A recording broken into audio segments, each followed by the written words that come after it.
तो दोस्तों हिंदी का इमला सीखने के लिए आपको रफ़ और पेन की ज़रूरत होगी। इस दोनों चीज़ को लेकर बैठ जाइए और फिर आप फ़ोन को साइड में रख दीजिए और आपको जो जो शब्द सुनाई दें उनको आप लिखते जाइए। उसके बाद में जब आप पूरे शब्द लिख चुकेंगे उसके बाद में आप फ़ोन उठाइए, सारे शब्द मिलाइए, स्क्रीन पे सारे शब्द दिख रहे होंगे उनको मिलाइए और जो गलती हो उनको फिर काट दीजिए आप। फिर उसके बाद में दूसरे पेज में लिखिए, कम से कम 5 बार एक शब्द को लिखिए। उसके बाद में 5 बार पढ़ना भी है।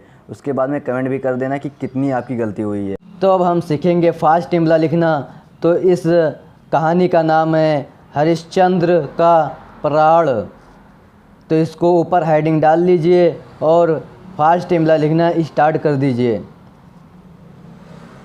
बहुत समय पहले इक्ष्वाकु वंश में राजा हरिश्चंद्र एक सत्यवादी, न्यायप्रिय व दानी राजा थे। बहुत समय पहले इक्ष्वाकु वंश में राजा हरिश्चंद्र एक सत्यवादी, न्यायप्रिय व दानी राजा थे। उनके दरबार से कोई मांगने वाला खाली हाथ नहीं जाता था। राजा हरिश्चंद्र की पत्नी सव्या एक सुंदर, सुशील और पतिव्रता स्त्री थी। उनका पुत्र रोहितसव एक आज्ञाकारी बालक था। एक दिन रात को सोते समय राजा हरिश्चंद्र ने एक सपना देखा। उन्होंने सपने में देखा कि उनके राजभवन में एक बहुत ही सिद्ध पुरुष आए और उन्होंने अपना सारा राजपाट उन्हें दान में दे दिया। दूसरे दिन राजा का दरबार लगा। तभी वहाँ महर्षि विश्वामित्र आ गए। महर्षि विश्वामित्र को देखकर राजा हरिश्चंद्र पहचान गए कि ये वही सिद्ध पुरुष हैं।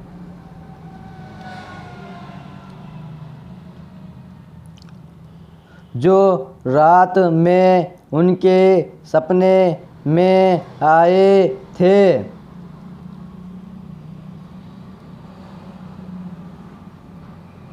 राजा हरिश्चंद्र सिंहासन से उतरकर उन्हें सिद्ध पुरुष के पास गए।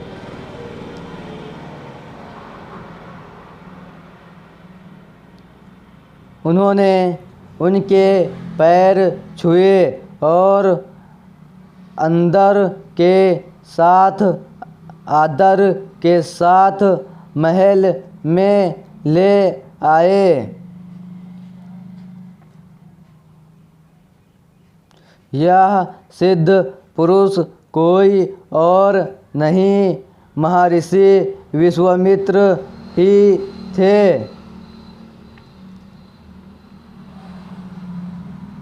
जो राजा हरिश्चंद्र की परीक्षा लेने आए थे।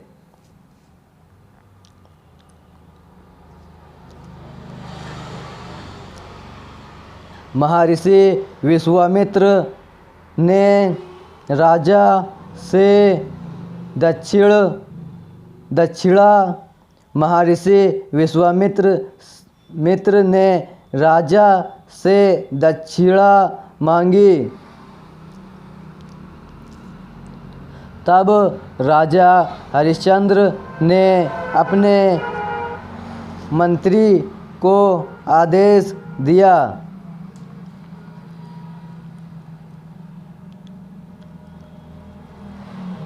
राजकोष में से स्वर्ण मुद्राएं लाकर महर्षि को दो।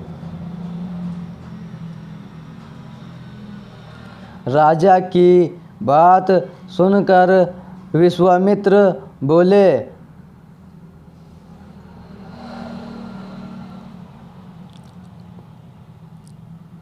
महाराजा भूल गए रात के सपने की बात।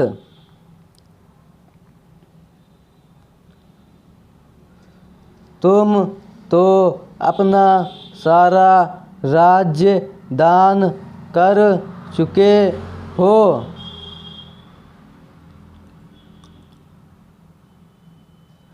फिर राजकोष पर तुम्हारा अधिकार कैसा?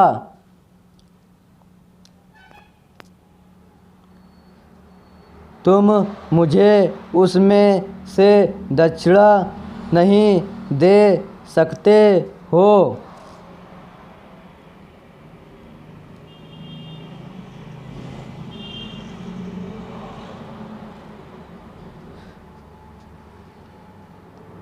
महर्षि की बात सुनकर राजा हरिश्चंद्र सोच में पड़ गए। महर्षि की बात सुनकर राजा हरिश्चंद्र सोच में पड़ गए।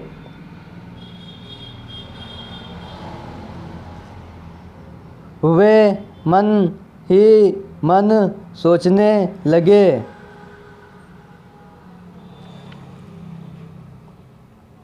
महर्षि जो बात कह रहे हैं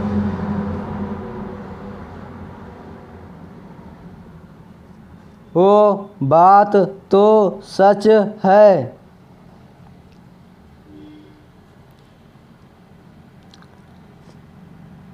लेकिन अब उनको दक्षिणा में क्या देंगे?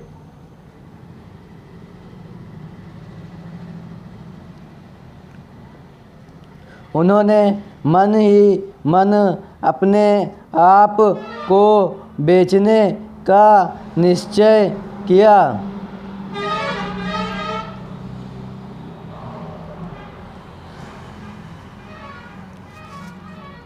उन्होंने सोचा, स्वयं को बेचने पर जो पैसे मिलेंगे उससे महर्षि की दक्षिणा चुका देंगे।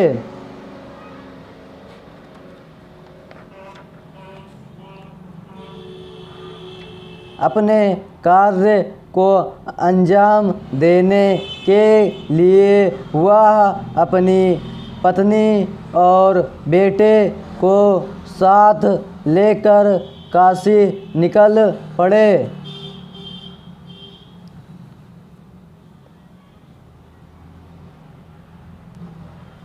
काशी पहुँच कर उन्होंने गली गली घूमकर स्वयं को बेचने के लिए ग्राहक ढूंढने शुरू किए।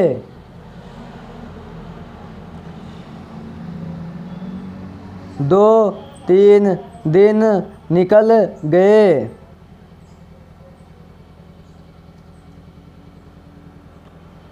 पर उनका कोई खरीदार नहीं मिला।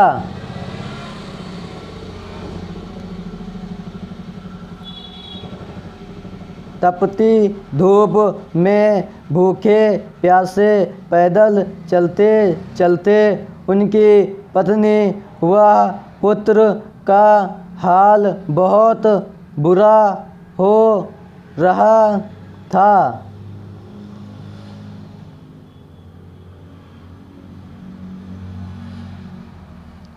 उनसे अपने पुत्र व पत्नी की ऐसी हालत देखी नहीं जा रही थी।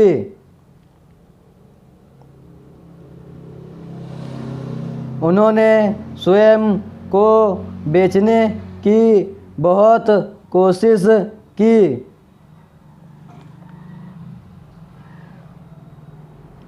आखिर में थक हार कर उन्होंने अपने पुत्र रोहितसव व पत्नी सव्या को एक ब्राह्मण के यहाँ बेच दिया।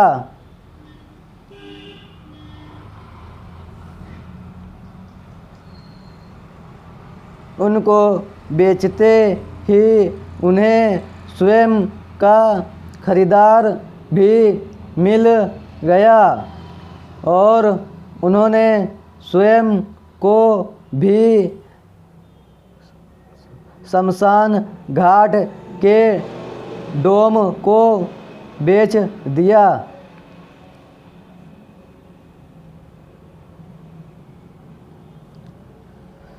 सब को बेचने पर जो धन उन्हें मिला उसे उन्होंने महर्षि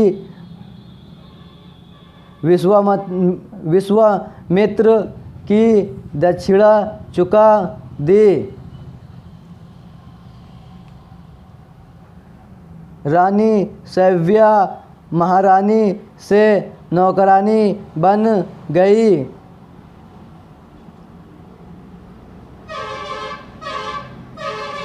उन्हें ब्राह्मण के घर सबके झूठे बर्तन मांजने पड़ते थे। काम करते करते उन्हें कई बार बहुत से अपमान भी सहने पड़ते थे।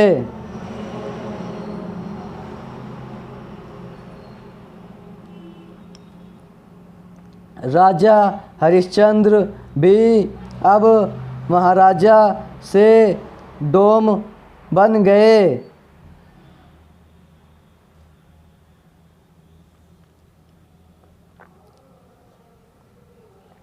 उनका काम था लाठी लेकर शमशान का पहरा देना और जो भी लोग सुआ जलाने आते थे उनसे कर वसूल करना। वह भी अपने मालिक की डांट फटकार झेलते थे।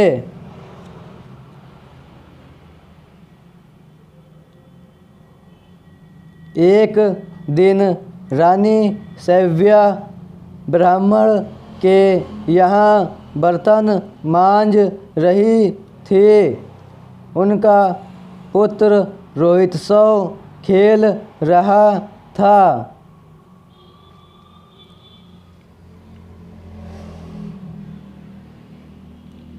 खेलते खेलते वह एक बगीचे में चला गया।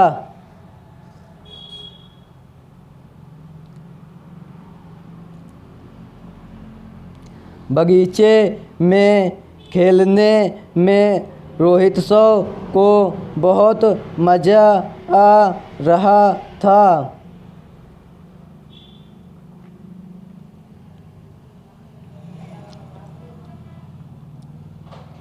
खेलते खेलते रोहितसव की नज़र बगीचे में खिले एक फूल पर गई।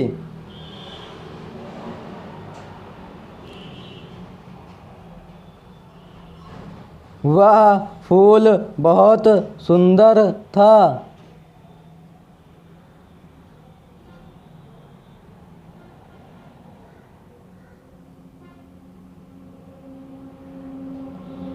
उस फूल को देखकर रोहित्सव की इच्छा उसे तोड़ने की हुई।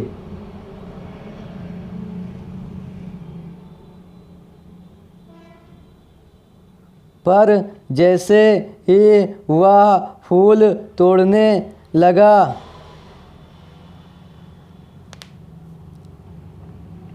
वहाँ बैठे एक सांप ने उसे डंस लिया।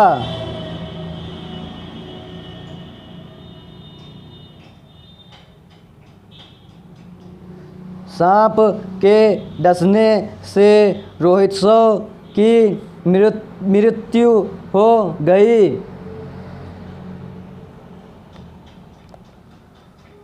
सैव्या पर मुसीबतों का पहाड़ टूट गया।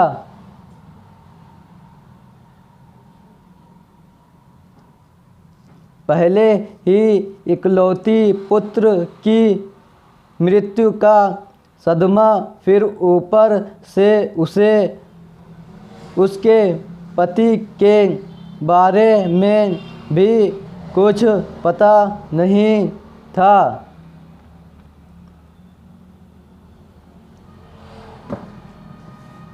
वह कैसे अकेले अपने पुत्र का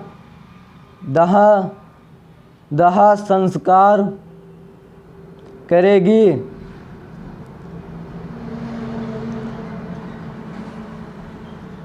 यह सब सोचकर वह बहुत घबरा रही थी।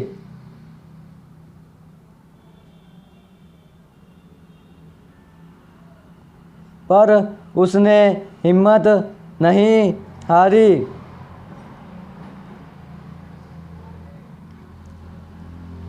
वह अकेले ही अपने पुत्र को गोद में उठाकर शमशान की ओर चल पड़ी।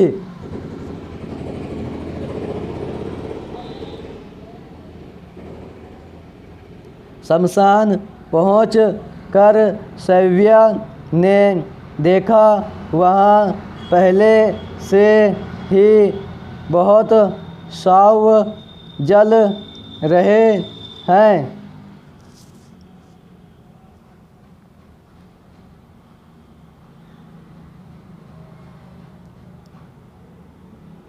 उसने भी वहाँ जाकर डोम से अपने पुत्र के दाह संस्कार के लिए कहा।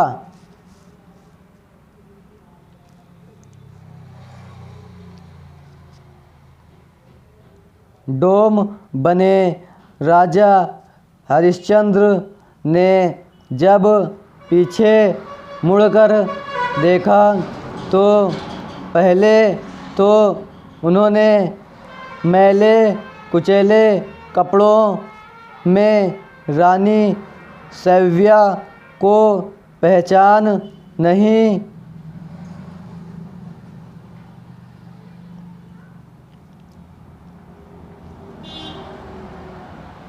पहचाना नहीं और रानी सैव्या ने भी डोम की वेशभूषा में महाराजा हरिश्चंद्र को नहीं पहचाना।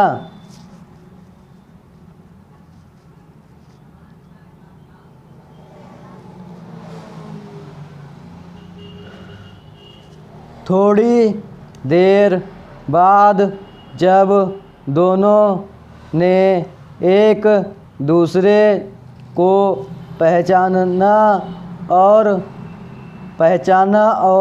जब राजा ने रानी की गोद में अपने इकलौते पुत्र को मरे हुए देखा तो वह फूट फूट कर रोने लगे।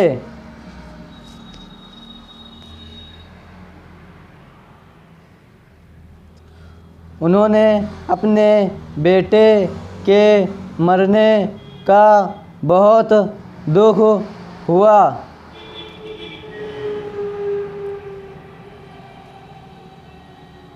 पर अगले ही पल वह संभल गए।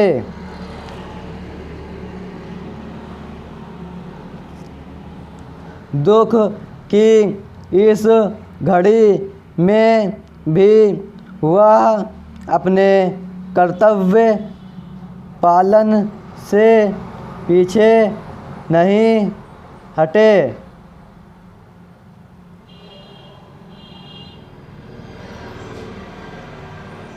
उन्होंने सैव्या से शमशान का कर मांगा।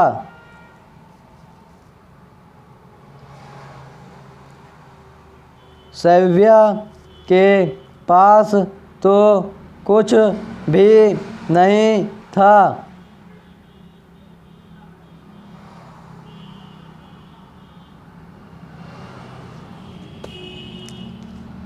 उसने राजा से बहुत विनती की अपने पुत्र का दहन संस्कार करने की।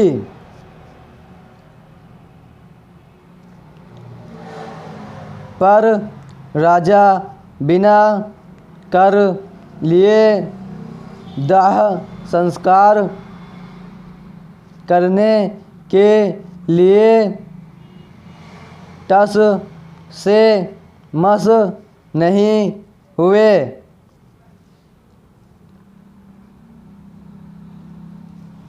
उन्होंने कहा,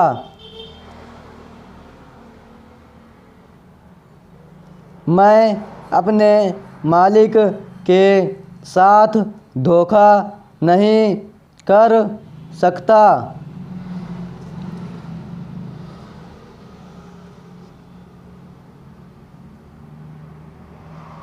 यदि तुम्हारे पास कुछ नहीं है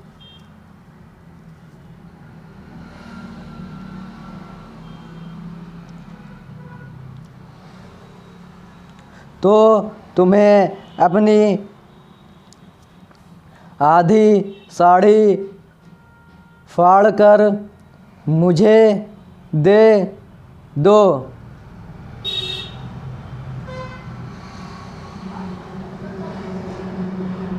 मैं उसी को कर के रूप में स्वीकार कर लूँगा।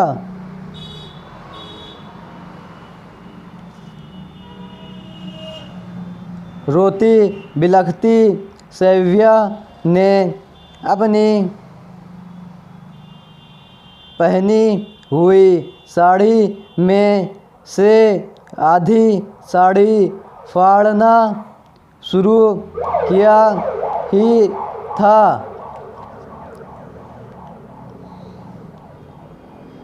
कि तभी आकाश में भीषण गर्जना हुई।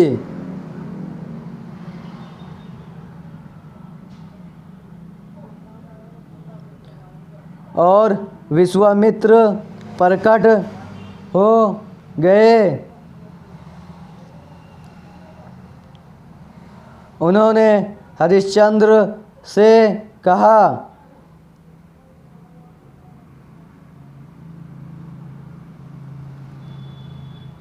राजन, मैं तो तुम्हारी परीक्षा ले रहा था। सत्य और धर्म की इस परीक्षा में तुम उत्तीर्ण हुए हो।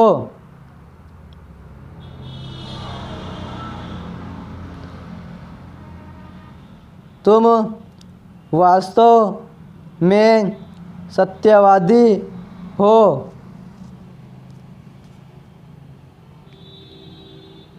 रोहित सो पुनः जीवित हो गया। राजा हरिश्चंद्र को उनका राज्य वापस मिल गया और वे अपना जीवन सुख पूर्वक व्यतीत करने लगे। वे अपना जीवन सुख पूर्वक व्यतीत करने लगे। बच्चों, तुम भी सत्यवादी बनो।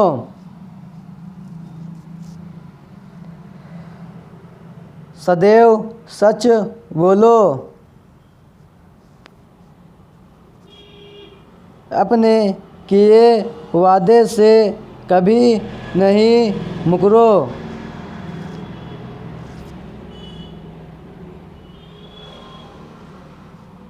चाहे आपको कितनी भी दुख या तकलीफ़ों का सामना क्यों ही ना करना पड़े।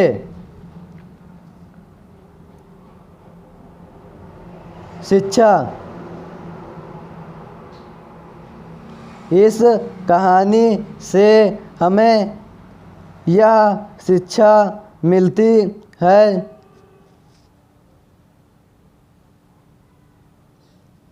कि हमें सदैव सच्चाई की राह पर चलना चाहिए,